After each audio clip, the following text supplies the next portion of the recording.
Welcome to the August 17th Fisher City Council meeting.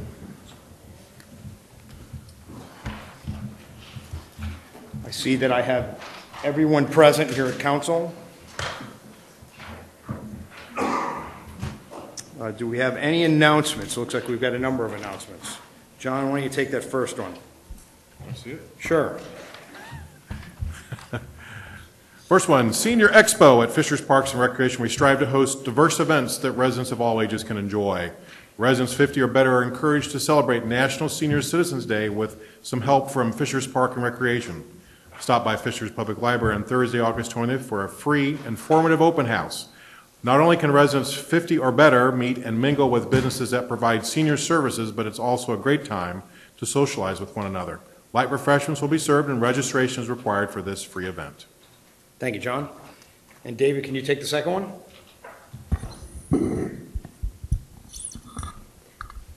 Sorry about that. Fishers Farmers Market presented by One Zone is back this Saturday in the Nickel Plate District, taking place from 8 a.m. until noon. This is a great place to get outdoors, stock up on local produce, and enjoy live music. This Saturday, August 22nd, the mayor will be at the Fishers Farmers Market, so stop by, grab a bite to eat, and meet your mayor. Farmers Market takes place Saturdays through September, but again, this Saturday from 8 to noon, Mayor Fadnos will be there. Thank you, David. And just keeping in line, Rich, why don't you take that third one for me? Oh, see, it's Sun King, so I'm hoping that the Tom Brady born on date in the bottom will be there. But stop by Sun King Fisher's Tap Room on Saturday, September 5th from 2 to 5 p.m. for the official pre-party before the third annual Blues Festival presented by J&J Winery. The pre-party is free to attend and promises the chance to win a $100 prize pack and free tasting for 10. This event is free to attend and food and drinks will be available for purchase. Thanks, Rich. Selena, why don't you go ahead and grab that last one, or the next one? The third annual J&J Winery Blues Fest. Residents of all ages are encouraged to walk, bike, and flock to the Nickel Plate District for the third annual J&J Winery Blues Festival, honoring legendary blues musician Governor Davis.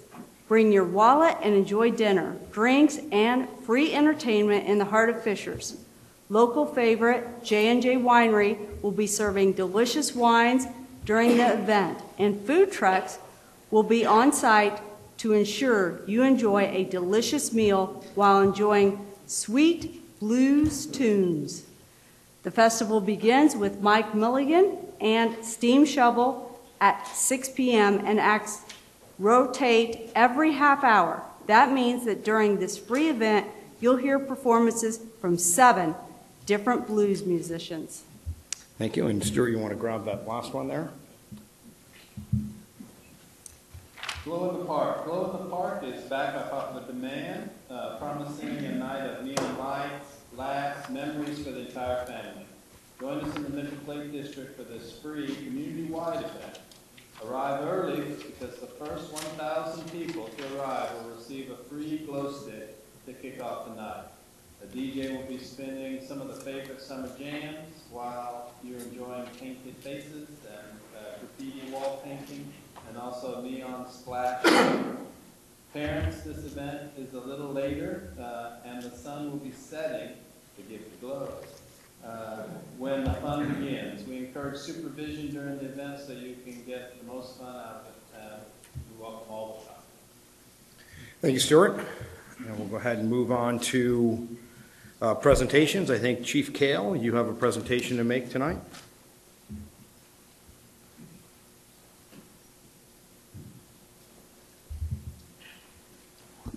Thank you, Pete, members of the council. Jerry's already got his award. He's already spent the money, so. You know, it's an honor to be able to present Captain Jerry Hepp's 20-year service award. A little history on Jerry. I've known him for quite some time when he started his career at the Hamilton County Sheriff's Department as a sheriff's deputy under the leadership of Sheriff Bob Chandler. After a few discussions over a period of time, Jerry had an interest in coming to work for us, and lo and behold, I was able to steal him away from Sheriff Chandler. And he started here as a patrol officer, worked the patrol for several years, and as we started to grow, we saw the need for a public information officer. So I asked Jerry if he'd be interested in that, and he jumped at that opportunity and did a fabulous job as our public information officer. So we also, hooked him on doing our recruiting for us too, so a little bit of double duty. And over the years, he's worked in the record section. Now he's captain of the operations division. And he's had a great 20-year career with us, and I'm so proud to have him on our command team and still with us at 20 years. So Jerry, if you come up here. Yep. Jerry's a very good speaker, and he probably won't speak for about 35 minutes, so I'll get you out of here a little bit early. Captain Hip, congratulations on your 20-year award. Thank you.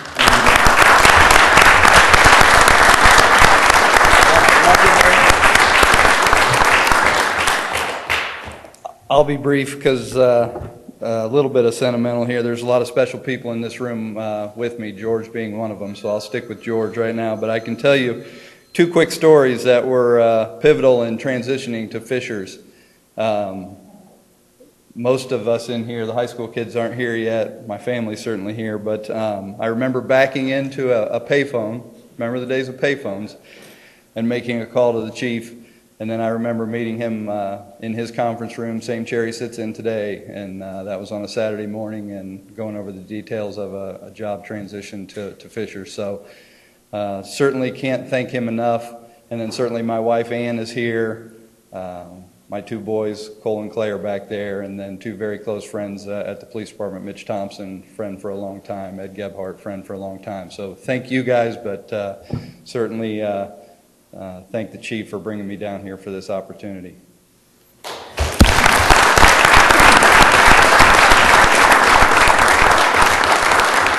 Hey, Pete, I want to say something real quick about Jerry. Thank you, Jerry, and certainly. Hey, Pete, I want to say something real quick about Jerry. The residents appreciate your service, and certainly I appreciate your friendship over the last 4 years. We've gotten to know each other, and I know it's funny when my kids always give me a little bit of trouble because they say I know way too many police officers now, and they know they're being watched out for. So, but I can certainly appreciate all the things you do for the city. That's okay. Jerry, I just want to say thank you for the 20 years. I volunteered as a chaplain many years ago for your department, and you don't find many finer men. And I just thank you. I saw how you interacted with the public, with children, with just our community, the compassion you have, the way you do your job is exemplary. So I want to thank you. Yep. All right, now moving on. Don't think we have any proclamations. Do I have a motion for the consent agenda? Make a motion to approve the consent agenda, including the July 22nd, 2015 regular session and August 2nd, 2015 council work session. Second. Abstain from the recognition of the minutes on the special session. Motion by John, second by Stuart. All those in favor, please say aye. Aye. All right. I think we probably need to add this on to future, just really quickly, Jenny, maybe for future agendas, since we're going to start to have committee reports. So maybe we can put underneath next time for the next agenda item, after the consent agenda, we'll do committee reports. Okay? I think that would be good to add at this point in time. And I don't think, does Finance Committee have anything to report?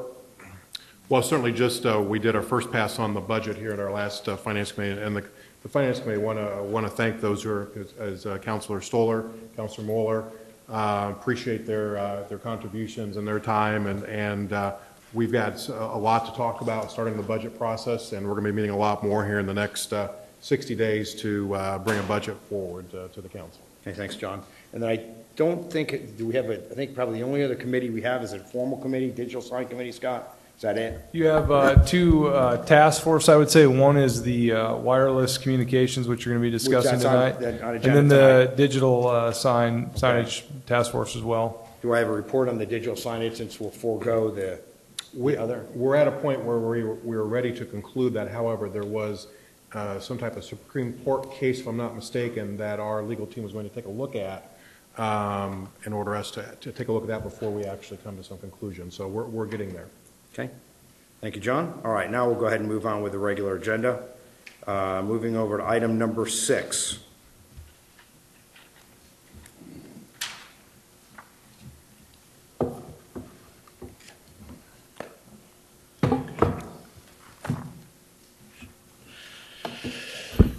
For the record, my name is Kevin Stotts. I'm a planner in the Department of Community Development. I'm here tonight to present staff's proposal to add some materials to our Unified Development Ordinance. Before I start my presentation tonight, I would like to point out I did pass out a document before the meeting started there, which does relate to item number 6. During first reading, we had proposed the removal of vinyl siding as a permitted exterior material. We have since removed that from our proposal, and we did not present that to the Plan Commission as we moved forward, but we didn't quite get all of those notations removed from the documents, which were provided in your packets there. So I just wanted to provide you with updated packets, which does eliminate our request to remove vinyl siding. So we will not be discussing that portion tonight. We do plan on revisiting that at a later date, though. Okay.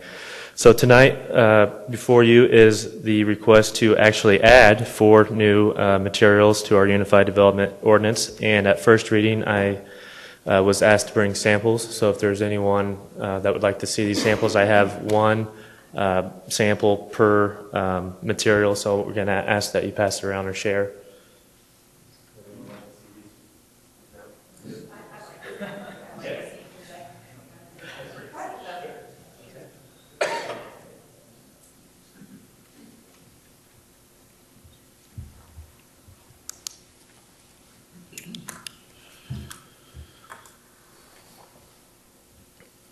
So as we pass those around, we're going to explain the 4 materials we have proposed before you tonight. As many of you are aware, we do periodically update the Unified Development Ordinance with new trends. And the materials we've chosen tonight are newer materials which have been identified as durable and low maintenance and in keeping with the city's standards for architectural design. So tonight we're proposing that we add wood, reclaimed wood, composite metal panels, and high pressure laminate will be the 4 materials. These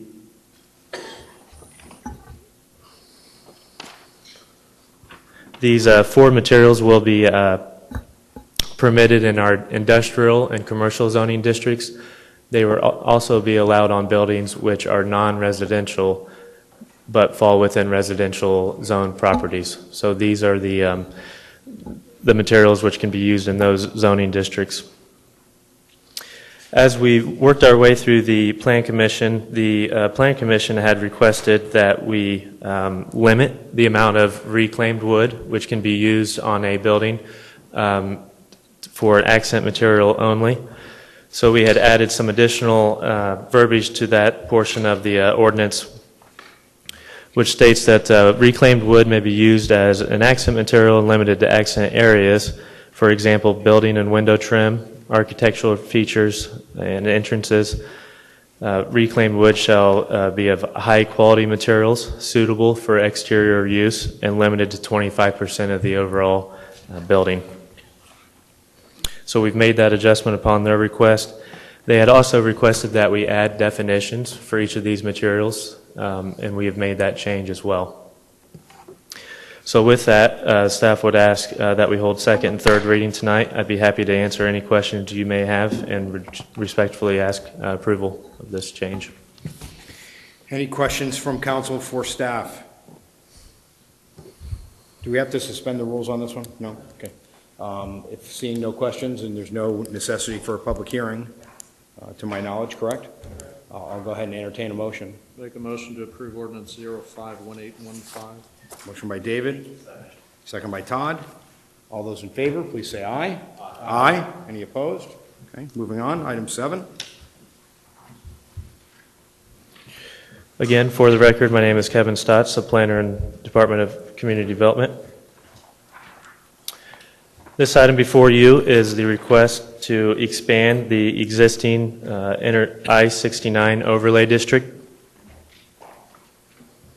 The existing I-69 overlay district ordinance was approved in May of 2013. That ordinance reads, in its entirety that industrial uses exempt from paying Indiana property taxes and accessory structures shall be excluded from the underlining zoning districts within the I-69 overlay district. So that is the ordinance as it exists today, and staff is not requesting to modify that in any manner tonight. The request before you is, though, to expand the boundaries of that district. So what we've highlighted here is the area of expansion. Again, here's the existing one, and we'll be filling in this gap here. The expansion area will capture most of the northeast Commerce Parkway and the remaining properties to the south of that PUD, but still north of 116th Street. The modification to the I-69 district boundary map will help facilitate the city's vision to create a tech corridor in the proposed expansion area. Thank you, Kevin. Any questions for staff? Seeing none, I'll go ahead and entertain a motion. Motion to approve 051815A. Motion by David. Second by John. All those in favor, please say aye. Aye. Any opposed? Motion passes. Thank you. Moving on to item 8.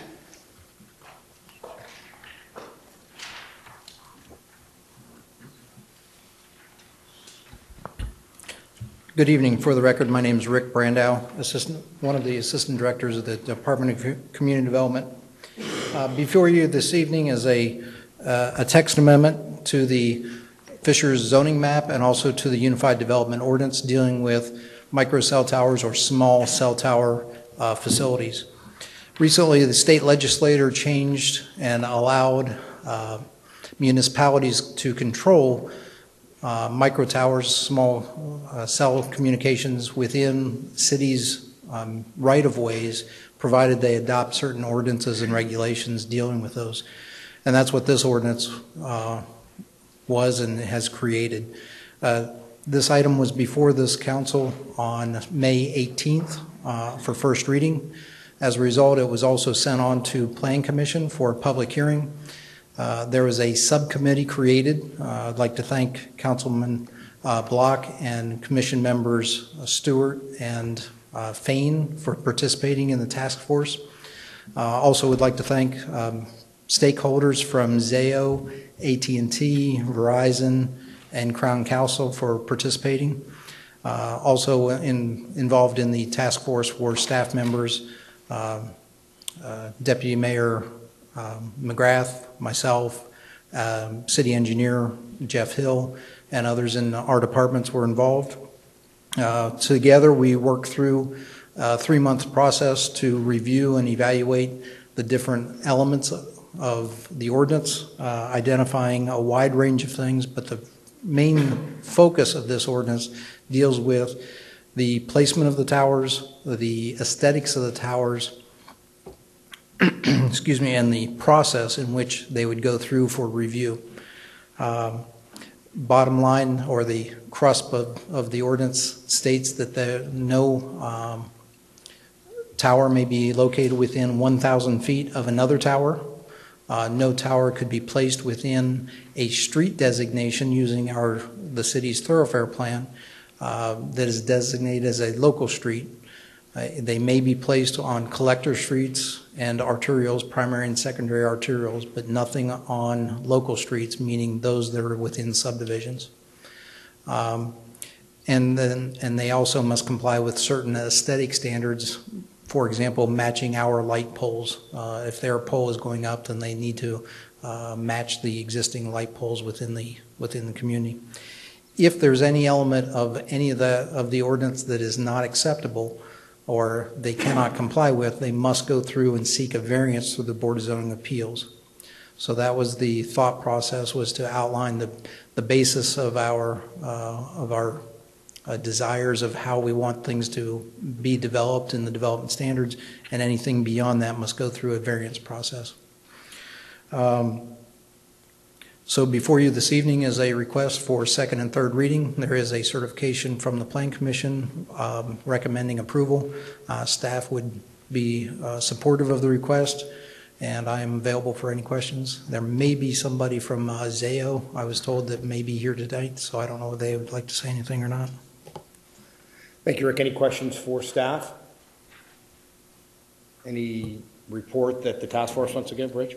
Yeah, I thought I would just, first of all, I want to thank Rick for his efforts in leading the task force. I think while he recognized a number of other people who participated, I think he did a great job, and I think he was heading out of town, but produced a document with revisions that night before he went on vacation, so I really do appreciate him, what he did. You know, I guess a couple of other comments would be, some of the things that the task force really wanted to look at when we first started this process was trying to be sensitive about aesthetics and operating efficiencies, but also trying to keep in mind that we as a community wanted to be innovative and forward-thinking about what's happening with technology. We all recognize that there's more data, there's more cell phone use, and there's just a growing need. And the other thing that I wanted to use as an example in this task force that I really do appreciate the vendor input. I think it was an excellent collaborative working environment that we had with them. I mean, I know we look to them as technical experts. I think while they had certainly their own business interests in mind, but I think they were very sensitive about community interests as well. And I really do feel it was an excellent task force. I think we recognize there'll be other changes as technology continues to advance, but I am appreciative of what Rick did and all the other members, so thank you. Thanks, Rich. Any other questions or comments from council? Any need to talk to any of the vendors? Anybody have any questions for the vendors? Okay. Seeing none, I'll go ahead and entertain a motion. I'll make a motion that we approve, let's see, Ordinance 051815B. Motion by Rich, second by Eric. All those in favor, please say aye. Aye. Any opposed? That motion passes. Next item, Ms. Hendricks.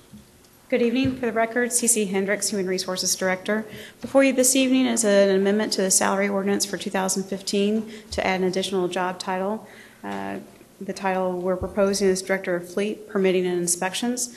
This request is a result of blending two departments and having one person managing both. Any questions for CC? Seeing none, I'll make a motion to suspend the rules. I'll make a motion to suspend the rules and pass on first reading. Okay, motion by John, second by Eric. All those in favor, please say aye. Aye. Any opposed? Okay. We'll entertain a motion on the item on the agenda. Motion to approve 08.719. Motion by Eric, second by Selena. All those in favor, please say aye. Aye. Any opposed? Okay, moving on. Thanks, CC. Item 11.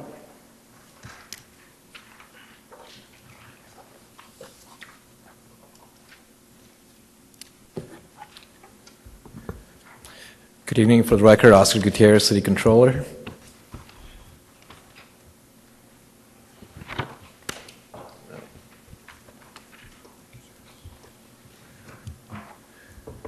The resolution you have in front of you is to enter into a memorandum of agreement with the U.S. Census and to authorize the necessary funding to actually do the census. As background, we had discussed with the Finance Committee the possibility of doing a special census or a full census. The reason for the census would be that a lot of our revenues are based on the population size. Our community development team has assessed that the city has grown since 2010, which is the last time we conducted a census, by approximately 12,000 people. The census that we are proposing is a partial census that is a more cost-effective avenue to capture just the areas of growth. The census gave us a quote of $373,490 for a partial census. What you have in front of you on this slide is how the revenues compare. And let me adjust this.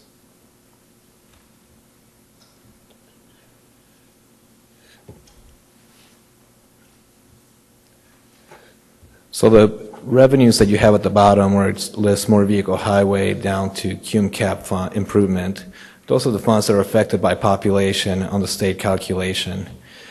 Based on the numbers that we calculated from our community development conservatively, we would capture approximately a little over 8,000 people with the special census. What that will do is, if we complete that by 2016, each year we'll see a revenue increase in the tune of $250,000 the first year, and then the year after it will be about $442,000. So as you can tell, if you look at the yellow line under 2018, we will be at $693,000 net positive, and we would be only spending $373,000 if the census is correct. The ask that my office has is that the City Council authorize us to use up to $450,000 of our cash reserves to fund this. The reason why the amount is higher is if we do go over the amount that is still a safe number, we don't have to come back and ask you for additional funding. The census did give us a $373,000 projection, and we are just giving it a buffer to not have to come back to you. After the next census will be in 2020, and it would be payable in 2021, and that is the next time that the state would do a calculation if we do not take action. If we only hit a third of our target, we would still break out even, and I think that safely, that gives us plenty of room for error. I think that this would be a great way for a city to make additional revenue. Other cities are taking similar actions, and my recommendation is that you move forward and authorize my office to conduct this. And I'm happy to entertain any questions. Questions for Oscar? Yeah, just Oscar, just if you look back at some of the census and then the special ones we've done, I remember that at times they've had trouble getting enough workers, and then they've asked us to, help support that, and then also potentially have to pay more for the actual census takers. So does your contingency have enough in there, given that kind of, having to add a significant number of workers? Because the big bang here is to get it done in the right time frame, not to have it go on.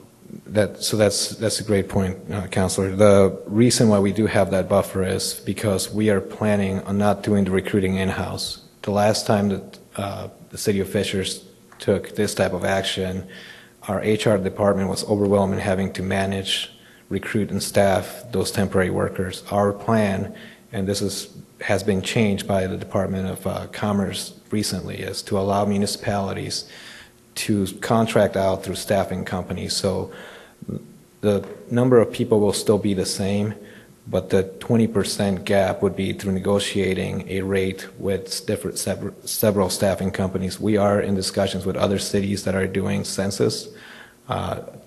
One of them in particular is doing a full census, so they have a buying power, and we will try to work out a deal where we go through the same staffing companies because they're in Hamilton County to get buying power and to reduce the amount of money that we pay for overhead.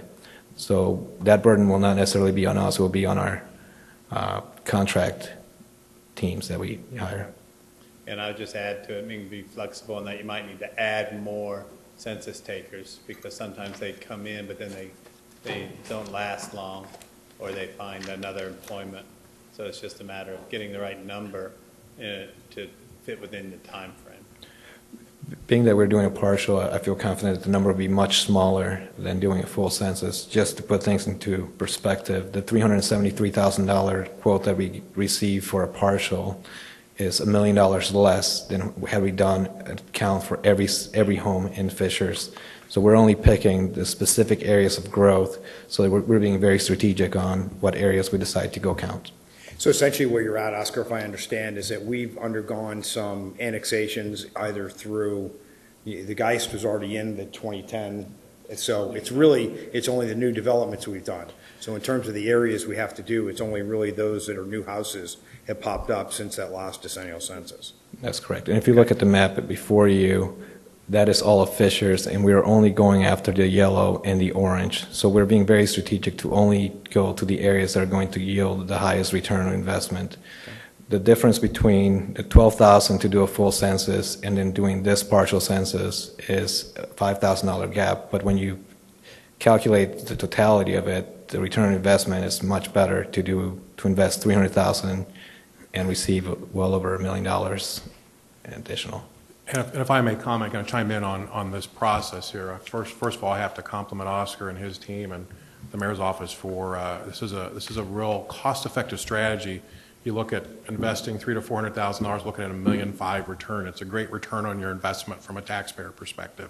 We're outsourcing. We're not, we let people who do it best take care of this. Other communities are actually doing a full census. There's another community here in Hamlin County that's doing a full census, and I think we're doing it in a real smart, real cost-effective manner that's going to enable us to generate some dollars for our community. So, great job, and certainly very supportive from the members of the Finance Committee. Councilor Moeller, Councilor Stoller, and we're really excited about getting this process going as quickly as possible. Thank you. Any other questions, comments from council? I got a quick question. Yep. Hey, Oscar, due to the lengthy nature of this process, was it 9 to 10 months is the best estimate? Will you be running updates through the Finance Committee just on progress, challenges, et cetera? We will be doing obvious updates to not only to the Finance Committee, but to the full council and where we are in the process. We're estimating anywhere between 3 to 5 months to complete this, and we're expected to begin as soon as funding begins. Then we can go out to the with the memorandum of agreement with the census and then begin the process.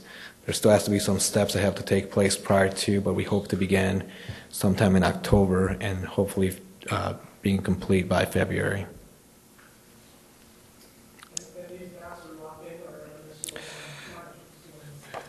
No, these maps are subject to change. Obviously, if we decide to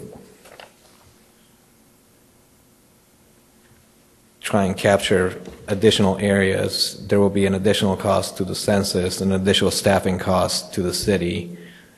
So any increases would be additional costs, any decreases would be a decrease in cost, but this is still subject to change.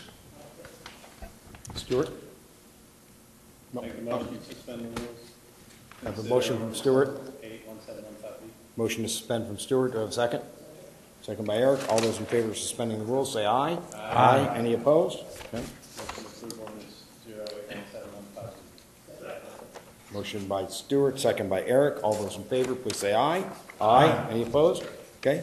Thank you, Oscar. Good job. Item 12, I believe. No, Again. Item 11. I jumped ahead. Sorry. Didn't mean to kick you off the microphone too soon, Oscar. Again, for the record, Oscar Gutierrez, City Controller. This request is to increase or to change our cash change and petty cash fund policy. Currently, the way the policy states, it lists every single amount that each of our departments holds. So all the amounts that are before you are listed there. What I'm asking is that you allow me to manage those amounts internally with not to exceed amount of $2,500. It would be more effective for me to manage it than to have to come back to the city council every time a department would like an additional $50, and that was going to be the original ask. We do have great internal controls. What you have in front of you is our audit. We do a quarterly audit of the cash boxes for every department, and ultimately I'm just asking for the authorization to have control over the funding up to $2,500 rather than having to come before you for every $50. So what you're asking is for the controller to have control of the money. That's correct, sir. Okay, just wanted to make sure I understood that. Any questions for staff? I'll entertain a motion. Make a motion to suspend the rules and pass on first reading. Motion by John, second by Todd. All those in favor, please say aye. Aye. Entertain a motion. Motion to approve ordinance 081715B. Motion by Eric, second by Cecilia. All those in favor, please say aye. Aye. Any opposed? Okay. Thank you. Thank you, sir. Now on to item 12.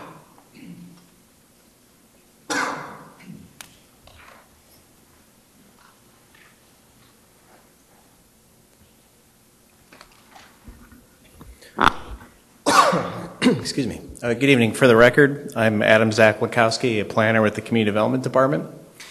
This item is a request for you to provide input and hold first reading on a text amendment to the Welchel Springs Planned Unit Development, changing the minimum lot frontage requirement from 50 feet to 40 feet in District 3.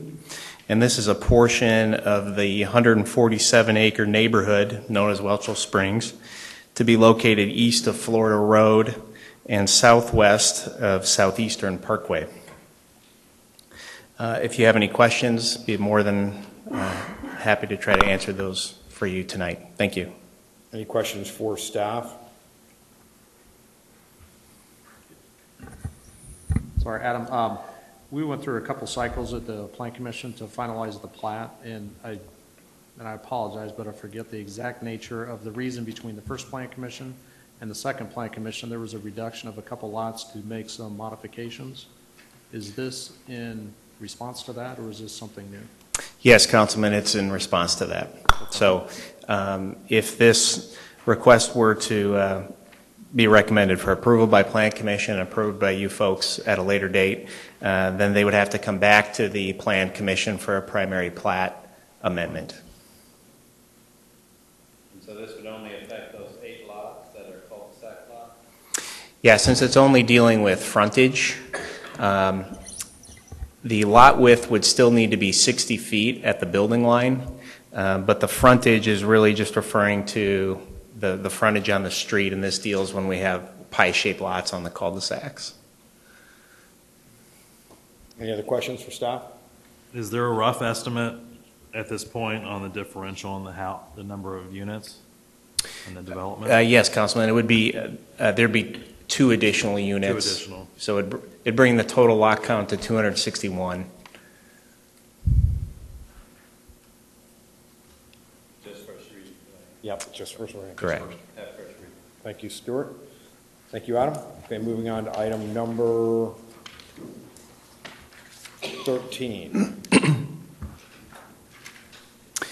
This particular item, again, this is a request to simply hold first reading and seek your input on an amendment to the Pet Palace Planned Unit Development. It would involve changing the name of the project to Four Paws Lodge PUD. It would rezone the property from PUD-M to PUD-C, and it would create new development standards for a new pet care and boarding facility on a 6.82 acre property just west of I-69 at 131st Street.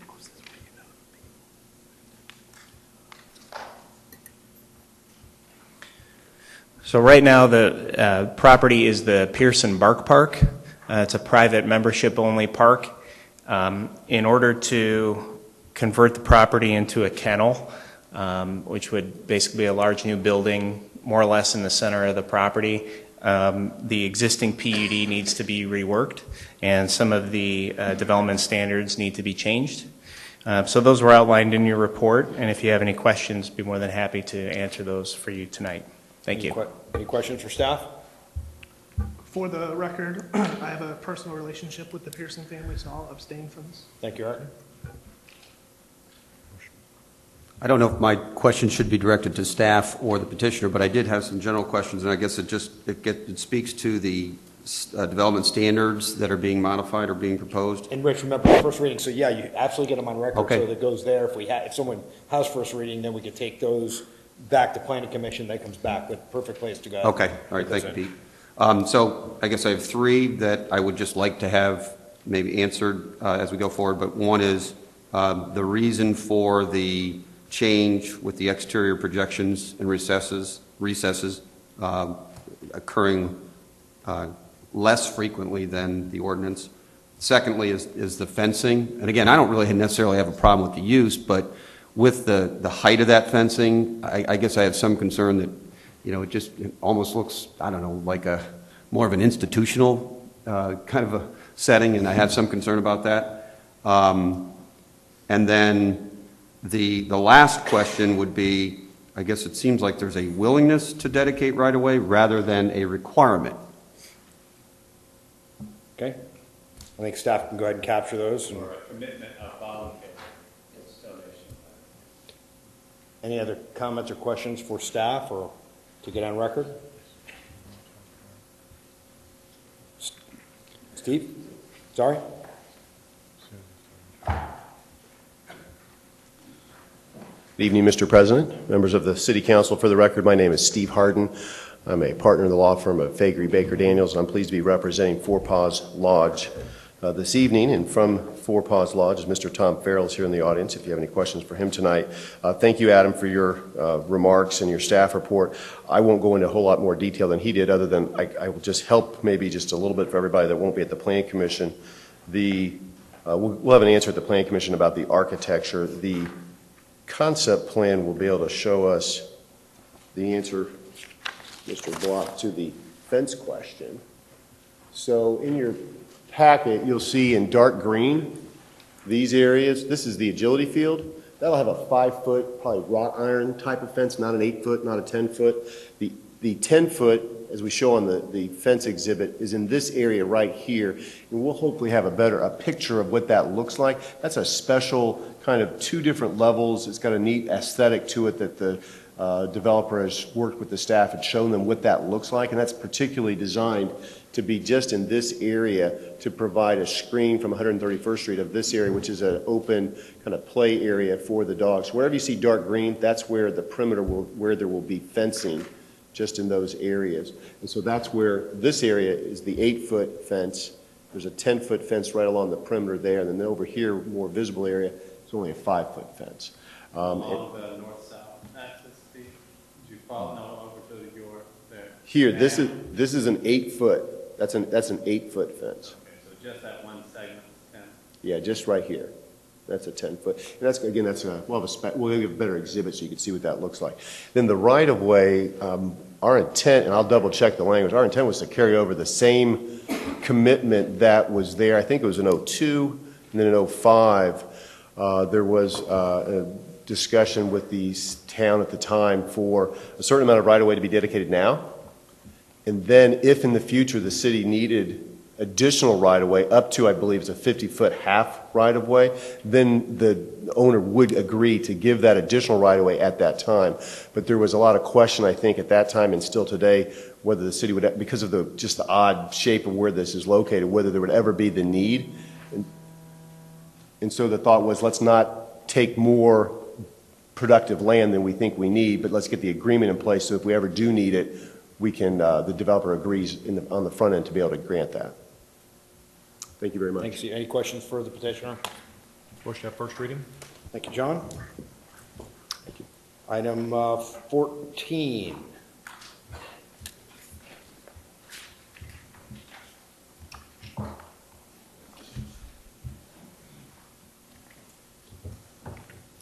Hello, Council. For the record, my name is Aaron Head. I'm an associate planner with the Community Development Department. And item 14 tonight is would be an amendment to the nickel plate district in terms of sign lighting. It's just for first reading tonight. Put a map down. The area that this ordinance would affect is only the highway center area right here. Today's code says when the nickel plate code was adopted in 2014, the lighting option was pretty strict, and it said reverse channel lighting or exterior or nothing. For this particular area, it's not a necessary thing because there are no residential uses there. Reverse channel and exterior lighting are typically seen in more of a mixed-use area where you have residential. I use the example, if anybody's a Seinfeld fan, there's an episode where Kenny Rogers Roasters goes across the street from Kramer's apartment, and it's bright, shining lights in his apartment. So we don't want that, and that's what the code has in it now. But for this particular district, Highway Center, you would never have that because there are no residences. So that's the one part. The other part is for the ground signs in that area. We want those to remain consistent with the Unified Development Ordinance and what it has in there today, which is, a ground sign is not completely lit up. It's just the text that's on there would be lit consistent with what you'd see there today anyway, as well as what's in our UDO. So. Well, I certainly appreciate the Seinfeld analogy. Any questions for staff? Have there been some requests Right. We did have one request that came through for some signage, and that's when kind of this discussion came up as far as do we need to have reverse channel in this area? And it's one of those things where you kind of look at it and just it kind of makes sense to just be consistent with what's always been there. So the area we're talking about is like Super Target, O'Charlie's, McDonald's, Steak and Shake, those users. And Aaron, I think you have it here, but on face lit, I always like to see individual letters, which I think correct, is the right yeah. wording here, and then whether it has a raceway that you'll see during the daytime that holds that out. We can talk about it, I think, if Plan Commission Sure. comes back, but sure. Those are the sorts of things I was thinking through. Okay, certainly. And that would be consistent with the code we have today. We would definitely want to keep with exactly what you just said. Okay.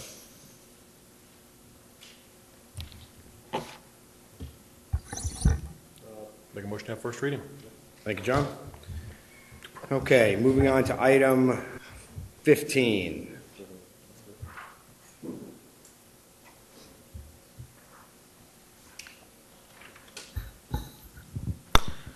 For the record, my name is Rick Brandow, Assistant Director, Department of Community Development, standing in for Rachel Johnson this evening. She had requested the attorneys draft up an ordinance dealing with the an overall change throughout the Unified Development Ordinance to change the reference of Department of Community Development Director or Director of Development, making all those references change to mayor or mayor's designee throughout the ordinance. We're requesting that the council hold first reading this evening, refer it to Plan Commission for public hearing and recommendation.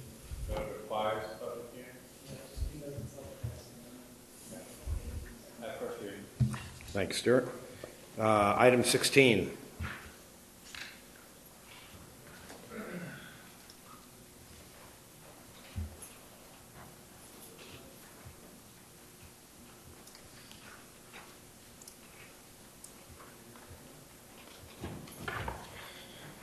For the record, Scott Fadness, Mayor of Fishers. I'm pulling double duty tonight. Our Economic Development Director could not be here, so I will be walking you through the remainder of the agenda, items 16 through 20. The first project I'm excited to announce is a declaratory resolution which basically enables the legislative body to consider an abatement for a project also known as Project Stick, but we're excited to announce tonight Enterprise Marketing Products is considering a move to Fishers in the Advanced Turf Building on Ford Drive.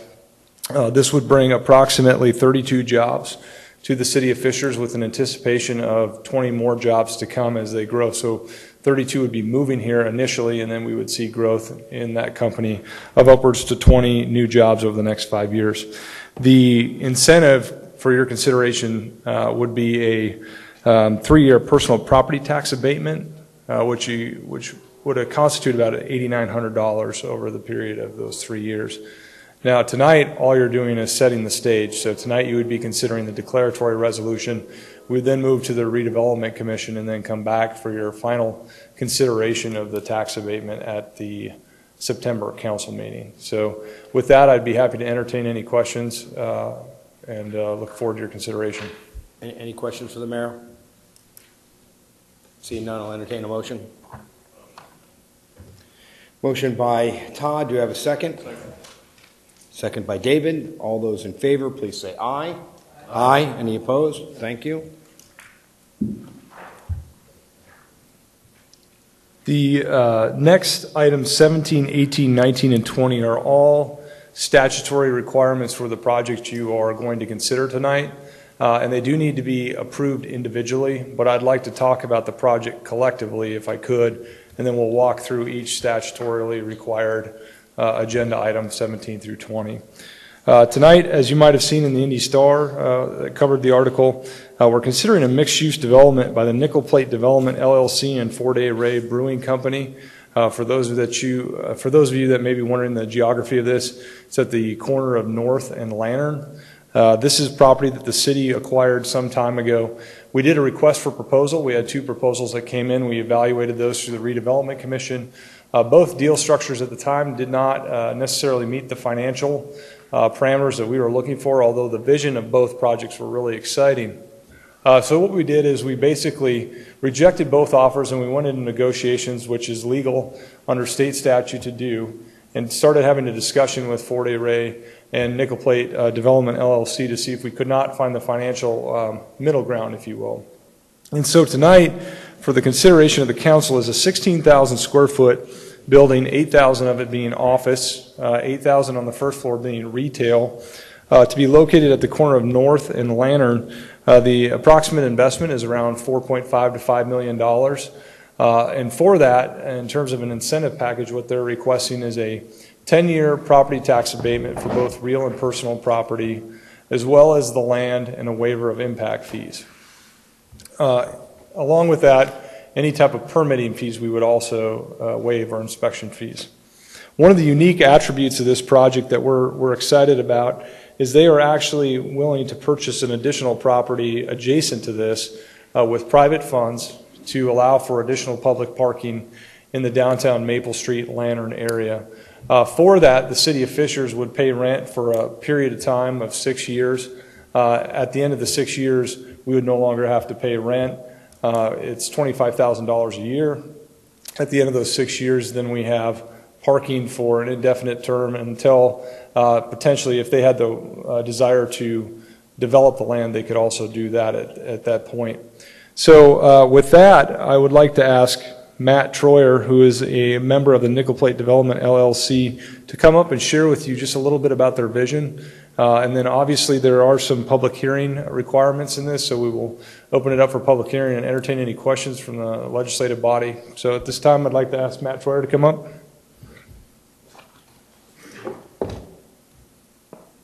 Thanks, Mayor. For the record, my name's Matt Troyer. I'm an attorney by day, partner at Bingham Greenbaum Dahl, and I'm a member of Nickel Plate Development and Fort A. Ray, as Mayor Fadness alluded to. He's done an excellent job of summarizing the project. We've been working with the city here. Initially, Fort A. Ray, Brian, I'm sorry, I should also introduce a couple guys who are here with me. Brian Graham is with me back in the back. Brian is sort of the brainchild of Fort A. Ray Brewing and the president of Fort A. Ray Brewing. And to his right is Chris Welsh. Chris Welsh is also in the RFP. Chris and I have been working primarily on the development side of all this together. We met Brian, or Chris met Brian before I did, and at that time Brian was looking at potentially building a brewery in the Westfield area, and Chris and I started talking to him and flanking him from either side of downtown Fishers. Chris lives over by the White River. I live out on the far east side of Fishers. We, working with him and with Scott, we thought this would be a great project to help anchor sort of a sense of place and really start to develop what is kind of the area of the Nickel Plate District east of the railroad tracks. The project has morphed more than a couple times over the last year and become a much more ambitious project, and I think one that's I know the three of us are pretty excited about, and hopefully everyone else here is as well. Thank you. I'll take any questions. Is there any questions for the petitioner? Any questions for staff? And now we have to deal with these individually, if I'm correct. So, thank you. Item 17 does not have a public. It does have a public hearing. It does have a public hearing. Yep, so you need to open a public hearing. Okay, so I'm going to go ahead now and open up item 08715B for public hearing. All those wish to speak on this subject, please come to the microphone, state your name and address for the record. Good evening, Greg Purvis, 12271 Chiseled Stone Drive, Fishers. I don't have anything opposed to this particular project, but there is a financial side effect that perhaps you haven't thought about, and it has to do with my particular bugaboo about TIF districts. Because this is in a TIF district, the increase in value on the property, which is currently a tax value of 0, and I'll get back around to that in a second, will not go to payment of core city services such as police, fire, and otherwise. And that is generally true about all TIF districts. Instead, the increased value will go into the TIF funds. Now, this used to be a tax-paying property, Wolf Insurance. The Redevelopment Commission acquired it, knocked it down. Part of the property on the north edge was used to build North Street, and the rest of it turned into a city parking lot. So we have a situation, because it's in a TIF, you took a tax-generating business, moved them elsewhere outside of downtown. They're now over on Allisonville Road. They happen to be my insurance agent. And have created a situation, because it's in a TIF, you have this nice brand new development, which seems like it's going to employ a lot of new people, bring in a lot of economic development into the area, but it's not going to generate any tax base until the debt in the TIF is paid off, maybe 20, 25 years from now. Now, I've talked about that before, but I just want you to think about that. That is an aspect to all of the downtown development that is an unfortunate negative, because we overuse TIF districts in Fishers. Perhaps 80% of our commercial area is in a TIF district. That is unsustainable. It needs to be cut back. It is overused and perhaps even abused.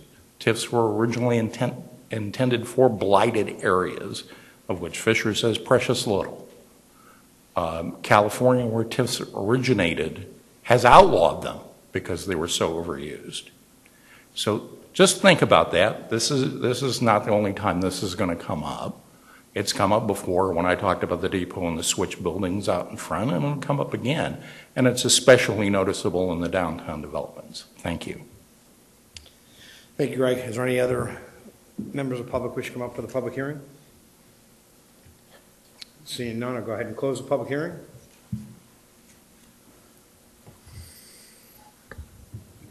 So for your consideration, you have Resolution 081715B, request to approve confirmatory resolution for the property generally known as 11671 and Zero Lantern Road as an economic revitalization area. Again, this is the same conversation we just had with Project Sticks that we talked about, where you have to set the stage to be able to provide the abatement. So this is a confirmatory resolution to allow for that. Okay. Any other questions for the mayor? If not, I'm going to take a motion to approve. Motion to approve resolution R01715B. Motion by Stewart, second by Selena. All those in favor, please say aye. Aye.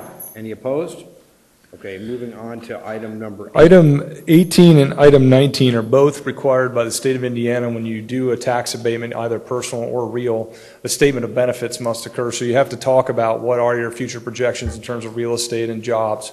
So both of these are basically what we call SB1s. They outline what the commitment of the petitioner is going to be in terms of abatements. And we do have clawbacks in our provisions as well, standard clawbacks for these types of things. I will tell you that because this is more of a real estate play than a specific job number, we did look more at the real estate side than the job number commitments on here, although we do feel, again, one of the things that I'm most excited about this project, if you might have noticed in the IBJ, because of the work that we have done in downtown, we've had a tremendous amount of interest in office development here, bringing good paying jobs to Fishers.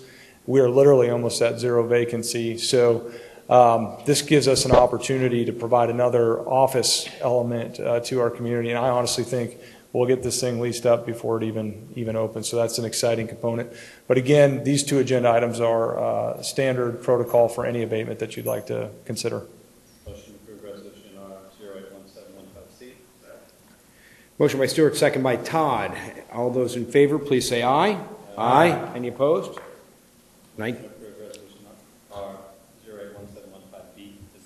Motion by Stewart, second by Eric. All those in favor, please say aye. Aye. Any opposed? The final item tonight, Resolution 081715E, is really as we do oftentimes with these economic development deals that are more complex, This economic development agreement encapsulates all of the moving pieces to this, and it ties both of us to a contractual obligation that we all have to meet our needs, or meet our requirements, whether that's us providing abatement, whether it's them investing and constructing on a particular schedule. All of that is laid out in the economic development agreement, and it spells out how this relationship is going to work over the coming months and years. So tonight I'd ask that you would consider for approval R081715E, the Economic Development Agreement with Nickel Plate LLC. Any questions for the mayor? Just a question, as some of this relates to the development entity buying, third-party acquisition, if that runs into a closing issue or something. Yep. Matt, do you recall if there's a contingency for that? Property, if you're not able to capture the other property, what the contingency is for that? There are contingencies about when the city's obligations begin. They also don't begin until we're able to close on the property. Okay, I just want to make sure we weren't caught up in some kind of fixed date, that when we had a precursor of activities, if they got delayed, everything could be allowed to shift. All that's spelled out in the Economic Development Agreement. One other question, if you will, clarification, but just trying to understand what the future might hold for the additional property, because I think the creative use of the lease is a great way that when redevelopment was considering buying it to avoid that. But do you have any estimate about when that might occur or whether?